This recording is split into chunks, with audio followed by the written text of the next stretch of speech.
Assalamualaikum. This is Rabia Rashid and you're watching RR lectures. और आज की query थी इंटरनेशनल रिलेशंस के ऊपर। तो इंटरनेशनल रिलेशंस में ना मैंने तो वैसे तो बहुत बातें की हुई हैं, बुक्स की भी वीडियो बनाई हुई है, वो भी देखनी है देख लें। इसको अगर आप चाहते हैं मैं समराइज़ करके बता दूँगी कि किस तरह का सब्जेक्ट है। और पोल साइंस के मुकाबले में अगर आप पूछ रहे हैं तो पोल साइंस में मेरा इंटरेस्ट डेवलप नहीं हुआ था बिल्कुल भी।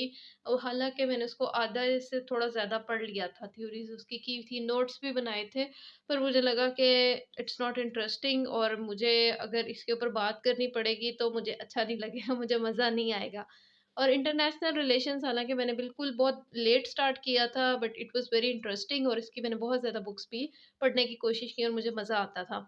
तो इसके जो है अगर मैं इसको समराइज़ करूँ कि ये इसमें मतलब किस तरह इसको लेके चलना चाहिए, तो पहली चीज़ है इसमें थ्योरीज़ और पर्सपेक्टिव्स। थ्योरीज़ में बहुत सारी आपको पता है, रियलिज़्म, नियो रियलिज़्म, लिबरलिज़्म, नियो लिबरलिज़्म और काफ़ी सारी है, मर्केंटलिज़्म, फंक्शनलिज़्म, ठीक है? वो आगे मतलब ज़्यादा आगे चली जाती हैं। मेन तो आपको पता है 2-3 यही हैं, रियलिज़्म वगैरह, ठीक है? और मार्क्सिज़्म वो मैंने लिखा नहीं है। तो वो चीज़ें जो है ना, वो थ्योरीज़ आपने समझनी है कि वो थ्योरीज़ क्या कहती हैं, ठीक है? और पर्सपेक्टिव्स वो थ्योरीज़ के ही लेंस में सेट होके चीज़ों को देखने का नाम पर्सपेक्टिव है। वो रियलिस्ट भी हो सकता है, वो मार्क्सिस्ट हो सकता है, लिबरल हो सकता है, वो आइडेंटिटी मार्क्सिस्ट जो है आइडेंटिटी पर्सपेक्टिव में ही एक तरह से आ सकता है, ठीक है? तो उसमें यानी कि अगर आप दुनिया में जो भी इवेंट्स हुए हैं, जैसे कि आईआर में बहुत बड़ा पोर्शन हिस्ट्री का है, तो हिस्ट्री कोई स्टैटिक चीज़ नहीं कि आप उसको कहो कि ऐसे हुआ था तो ऐसे हो गया, ऐसे नहीं होता।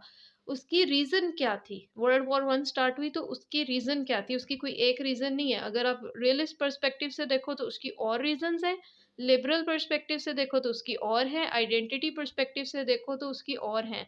ठीक है? इसी तरह वर्ल्ड वॉर 2 में आ जाएँ तो आइडेंटिटी पर्सपेक्टिव बहुत बड़ा रोल प्ले करता है। अगर आप जर्मन नाज़िज़्म को देखो, हिटलर को देखो, तो उसमें आइडेंटिटी बहुत प्रोमिनेंट होके आपके सामने आती है। ठीक है? फिर कोल्ड वॉर, तो ये सारी वॉर्स और जो है ना, इन चीज़ों को आपने सीधा-सीधा एज़ अ हिस्ट्री नहीं करना होगा, इसको आपने लेंस लगा के देखना है। और किसी भी तरह का क्वेश्चन आ जाए किसी इवेंट के ऊपर, तो उसको आपने इन 2-3 तरह से ये पर्सपेक्टिव्स लगा के फिर एक्सप्लेन करना है, ये मकसद होता है थ्योरीज़ का, ठीक है?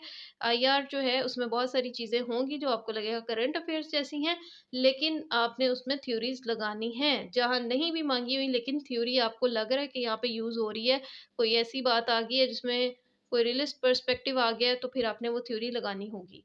अच्छा जी, हिस्ट्री का हो गया, फिर है एक फ़ॉरेन पॉलिसी का, इसमें काफ़ी मेजर है, मतलब काफ़ी इम्पोर्टेंट ये है टॉपिक। तो इसमें फ़ॉरेन पॉलिसी जो है, वर्ल्ड फ़ॉरेन पॉलिसी, उसके क्या इंग्रीडिएंट्स होते हैं, पाकिस्तान की फ़ॉरेन पॉलिसी के वो किस वजह कैसे सेट होती है और उसमें क्या-क्या चीज़ें होती हैं जो फ़ॉरेन पॉलिसी के ऊपर असर कर रही होती हैं, वो बातें सारी। फिर करंट रिलेशंस आ जाएगा, जैसे साइनो यूएस रिलेशंस है, स्टेलमेट्स है।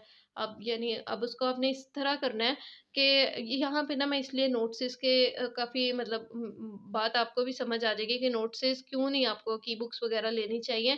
क्योंकि अब देखो दुनिया में कितना कुछ चेंजिंग्स आ रही हैं। जैसे जब हमने 2022 का पेपर दिया था तो उस वक़्त मार्केट में कोई बुक ऐसी नहीं थी जिसमें रशिया और यूक्रेन वॉर का कोई ज़िक्र होगा, ठीक है? वो बिल्कुल रिसेंटली और एक अनएक्सपेक्टेड चीज़ हुई थी।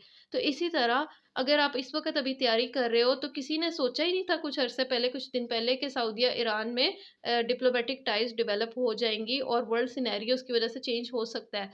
तो इस वज़ह से आपने ये चीज़ें न्यूज़पेपर से और आर्टिकल सर्च करते रहे, साथ-साथ वो अपने नोट्स बनाने हैं और पुरानी चीज़ें उसमें से आपको निकालनी पड़ेंगी, नई चीज़ें डालनी पड़ेंगी कि अब ये सिचुएशन आ रही है, अब इसके आगे प्रॉस्पेक्ट्स क्या है, ठीक है? आगे थोड़ा-सा आपको जो है ना वो बताना आएगा कि आपने बताना है कि अब इस सिनेरियो में आगे की जो वर्ल्ड व्यू है वो किस तरफ जा रहा है। जैसे it's in case of world order, ठीक है?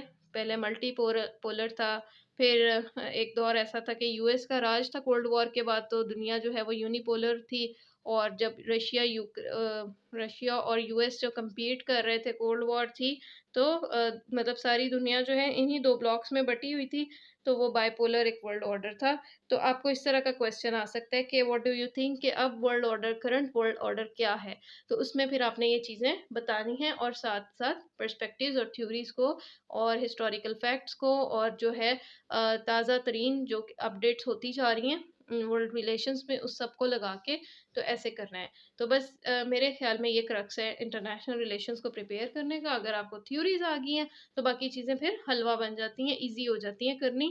और एक चीज़ जो सारे ही रोकते-टोकते हैं कि कभी भी आईआर का जो सेकंड पेपर होता है, हमेशा वो ये देखने में लगता है ये तो करंट अफेयर्स का पेपर लग रहा है।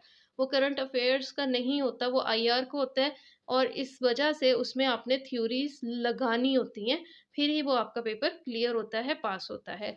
चलिए जी, इसके साथ मुझे इजाज़त दें। अस्सलाम वालेकुम।